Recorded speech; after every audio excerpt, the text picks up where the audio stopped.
Las Vegas, 1986.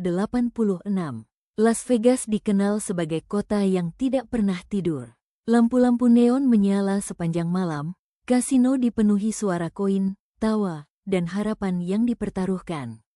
Namun di balik gemerlap itu, ada lorong-lorong sunyi, apartemen kecil yang tidak pernah masuk brosur wisata. Di salah satu apartemen sederhana itulah, seorang perempuan muda bernama Beverly Brown ditemukan tak bernyawa. Tidak ada suara tembakan, tidak ada darah berceceran, hanya keheningan dan bekas cekikan di lehernya. Kasus ini tampak sederhana, terlalu sederhana, dan justru karena itu, ia berubah menjadi salah satu kasus pembunuhan dingin yang paling membingungkan di Las Vegas pada era 1980-an. Beverly Brown lahir pada tahun 1964. Ia meninggal dunia pada tahun 1986, ketika usianya baru 22 tahun, usia yang bagi banyak orang masih menjadi awal untuk membangun masa depan. Pada masa itu, Beverly tinggal seorang diri di sebuah apartemen di Las Vegas, Nevada. Ia memilih hidup mandiri, jauh dari ketergantungan pada orang lain, dan menjalani hari-harinya tanpa banyak sorotan. Tidak ditemukan catatan kriminal atas namanya. Tidak ada laporan yang menunjukkan bahwa Beverly pernah terlibat masalah hukum, konflik kekerasan, atau aktivitas berisiko. Ia juga tidak dikenal memiliki musuh. Tidak ada pertengkaran besar dengan tetangga. Tidak ada hubungan beracun yang tercatat. Tidak ada laporan ancaman sebelum kematiannya. Orang-orang yang mengenal Beverly menggambarkannya sebagai pribadi yang tenang, tertutup, dan tidak banyak bercerita tentang dirinya sendiri. Beverly bukan tipe orang yang suka menjadi pusat perhatian. Ia tidak mencari popularitas. Ia tidak ingin dikenali banyak orang. Di kota seperti Las Vegas, yang terkenal dengan pesta, kasino, dan kehidupan malam yang keras, Beverly justru menjalani hidup yang berlawanan dengan citra kota itu. Ia bukan bagian dari dunia malam Las Vegas. Ia tidak dikenal sering keluar larut malam. Ia tidak terlibat dalam lingkaran hiburan, perjudian, atau pergaulan berisiko. Kehidupannya sederhana. Ia bekerja untuk memenuhi kebutuhannya sendiri, membayar sewa, dan menjalani rutinitas sehari-hari seperti banyak orang muda lainnya. Tidak ada kemewahan, tidak ada gaya hidup mencolok, tidak ada tanda-tanda bahwa ia hidup dalam bahaya. Beverly hanyalah seorang perempuan muda yang ingin hidup tenang, membangun kemandirian di kota besar, dan menjalani hari-hari tanpa menarik perhatian siapapun. Dan justru karena itulah, ketika kematiannya ditemukan, banyak orang terdiam. Karena jika Beverly Brown tidak hidup berisiko, jika ia tidak punya musuh, jika ia tidak berada di lingkungan berbahaya, maka satu pertanyaan besar pun muncul. Siapa yang ingin menyakitinya, dan mengapa Beverly yang dipilih? Suatu malam di tahun 1986, di sebuah apartemen yang biasanya sunyi di Las Vegas, hidup Beverly Brown berakhir. Tidak ada laporan kegaduhan malam itu. Tidak ada suara teriakan. Tidak ada panggilan darurat yang terdengar dari unit apartemennya. Beverly ditemukan tewas di dalam apartemennya sendiri, sebuah ruang yang seharusnya menjadi tempat paling aman bagi siapapun. Penyelidikan awal menyatakan bahwa Beverly meninggal akibat dicekik. Namun yang membuat kasus ini segera terasa tidak biasa adalah apa yang tidak ditemukan di tempat kejadian. Tidak ada tanda perlawanan besar. Tidak ada perabot yang hancur. Tidak ada jejak pergulatan yang jelas. Apartemen itu tampak relatif rapi, seolah-olah tidak terjadi kekacauan besar sebelum nyawanya direnggut. Tetangga sekitar tidak melaporkan suara mencurigakan. Tidak ada yang melihat orang asing keluar masuk apartemen pada jam-jam krusial malam itu. Bagi penyidik, hal ini menimbulkan satu kemungkinan yang mengganggu. Pelaku mungkin tidak menggunakan kekerasan berisik, atau mungkin Beverly tidak sempat meminta pertolongan. Pada tahap awal, kasus ini diperlakukan sebagai pembunuhan biasa. Sebuah tragedi yang, di kota besar seperti Las Vegas, seringkali tenggelam di antara kasus-kasus lain. Namun seiring penyelidikan berjalan, pertanyaan demi pertanyaan mulai bermunculan. Tidak ada motif yang jelas. Barang-barang pribadi Beverly tidak menunjukkan tanda pencurian besar. Tidak ada bukti bahwa ini adalah perampokan yang berujung fatal. Lebih mengganggu lagi, tidak ditemukan hubungan beracun dalam kehidupan Beverly. Tidak ada pasangan yang dicurigai. Tidak ada konflik pribadi yang mencuat. Ia tidak dikenal memiliki musuh. Ia tidak hidup berisiko. Dan semakin lama penyelidikan dilakukan, semakin kuat satu kesan yang muncul. Beverly Brown seolah bukan target karena siapa dirinya, melainkan karena ia berada di tempat dan waktu yang salah. Dipilih secara acak, tanpa alasan yang jelas, tanpa peringatan. Dan itulah yang membuat kasus ini begitu mengganggu, karena jika benar demikian, maka tidak ada yang benar-benar aman. Setelah jasad Beverly Brown ditemukan, polisi Las Vegas segera melakukan prosedur standar penyelidikan pembunuhan. Tempat kejadian perkara diamankan. Apartemen Beverly diperiksa secara menyeluruh. Penyidik mencari tanda pembobolan sidik jari asing, barang yang hilang, serta kemungkinan jejak pelaku.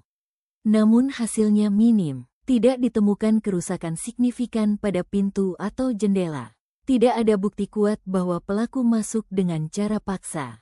Hal ini membuka dua kemungkinan awal: pelaku memiliki akses ke apartemen, atau Beverly sendiri membukakan pintu. Polisi kemudian menelusuri kehidupan pribadi Beverly. Mereka memeriksa rekan kerja, tetangga, kenalan dekat, serta aktivitas hari-hari terakhir korban. Namun sekali lagi, penyelidikan menemui jalan buntu. Tidak ada laporan konflik, tidak ada hubungan romantis bermasalah, tidak ada ancaman yang pernah dilaporkan. Barang-barang pribadi Beverly sebagian besar masih berada di tempatnya.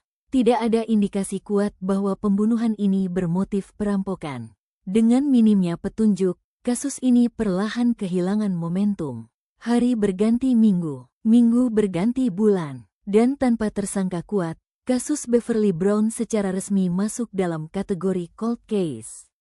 Karena kurangnya bukti konkret, muncullah beberapa teori yang hingga kini masih diperdebatkan. Teori pertama, pelaku yang dikenal korban. Teori ini berangkat dari satu fakta penting: tidak ada tanda masuk paksa. Artinya, ada kemungkinan Beverly mengenal pelaku atau setidaknya tidak merasa terancam saat membuka pintu. Namun teori ini memiliki kelemahan besar. Tidak ada satupun orang dalam lingkaran Beverly yang menunjukkan motif kuat atau perilaku mencurigakan. Teori kedua, pelaku orang asing. Teori lain menyebutkan bahwa Beverly mungkin menjadi korban kejahatan oportunistik. Pelaku bisa saja mengamati lingkungan, memilih korban yang hidup sendiri dan bertindak tanpa motif pribadi. Ini menjelaskan minimnya interaksi, tidak adanya konflik sebelumnya, serta sifat kejahatan yang tampak acak. Namun teori ini juga sulit dibuktikan, karena tidak ada saksi mata dan tidak ada bukti fisik yang mengarah ke satu individu. Teori ketiga, kaitan dengan kasus lain. Bertahun-tahun setelah kematian Beverly, muncul spekulasi bahwa kasus ini mungkin memiliki kemiripan pola dengan kasus-kasus pembunuhan lain pada era tersebut. Beberapa penyelidik mempertimbangkan kemungkinan bahwa Beverly adalah bagian dari rangkaian kejahatan yang lebih besar. Namun hingga hari ini, tidak ada bukti hukum yang cukup kuat untuk secara resmi mengaitkan kasus Beverly Brown dengan satu pelaku tertentu. Setelah kasus Beverly Brown secara resmi dikategorikan sebagai cold case, bukan berarti penyelidikan sepenuhnya berhenti.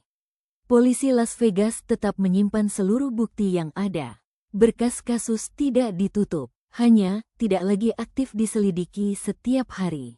Pada akhir 1980-an hingga awal 1990-an, kemampuan forensik masih sangat terbatas. Teknologi DNA belum berkembang seperti sekarang. Sidik jari seringkali tidak bisa dicocokkan jika pelaku tidak pernah tercatat sebelumnya. Artinya, jika pelaku adalah orang asing atau seseorang tanpa riwayat kriminal, maka hampir mustahil untuk mengidentifikasinya saat itu. Polisi melakukan peninjauan ulang laporan awal pencocokan dengan kasus serupa, evaluasi ulang pola pembunuhan. Namun setiap upaya kembali menemui satu masalah yang sama, tidak ada bukti baru. Bagi keluarga Beverly Brown, kasus ini bukan sekadar arsip lama. Bagi mereka, ini adalah kehilangan yang tidak pernah mendapatkan jawaban. Tidak banyak informasi publik tentang aktivitas keluarga Beverly, namun seperti banyak keluarga korban kasus dingin lainnya, mereka hidup dengan pertanyaan yang sama selama bertahun-tahun. Siapa yang membunuhnya, dan mengapa tidak ada yang bertanggung jawab? Keluarga korban biasanya mendorong polisi untuk membuka kembali kasus berharap pada perkembangan teknologi forensik menunggu satu petunjuk kecil yang bisa mengubah segalanya. Namun waktu terus berjalan, saksi potensial menua, ingatan memudar, dan banyak peluang awal hilang selamanya. Di tahun-tahun berikutnya, beberapa kasus lama di Amerika mulai terpecahkan berkat kemajuan teknologi DNA. Hal ini menimbulkan harapan baru. Bagaimana jika bukti lama dari kasus Beverly suatu hari bisa diuji ulang? Bagaimana jika ada kecocokan yang selama ini terlewat? Namun hingga hari ini, tidak ada pengumuman resmi yang menyatakan bahwa kasus Beverly Brown telah diselesaikan secara hukum. Tidak ada vonis. Tidak ada tersangka yang dipastikan bersalah di pengadilan. Kasus Beverly Brown mengingatkan kita pada satu kenyataan pahit. Tidak semua kasus mendapatkan penutup. Tidak semua korban mendapatkan keadilan. Kadang, yang tersisa hanyalah arsip pertanyaan dan sebuah nama yang tidak boleh dilupakan. Beverly Brown bukan hanya korban statistik. Ia adalah seorang perempuan muda yang hidupnya berakhir terlalu cepat, tanpa jawaban. Dan selama kasus ini belum benar-benar terpecahkan, kisahnya tetap hidup di antara deretan cold case yang menunggu kebenaran. Mungkin pelakunya sudah pergi, mungkin ia masih hidup, mungkin ia tidak pernah menyangka bahwa satu perbuatannya akan meninggalkan luka selama puluhan tahun. Namun satu hal pasti, Beverly Brown layak mendapatkan keadilan, dan kisahnya layak untuk terus diceritakan.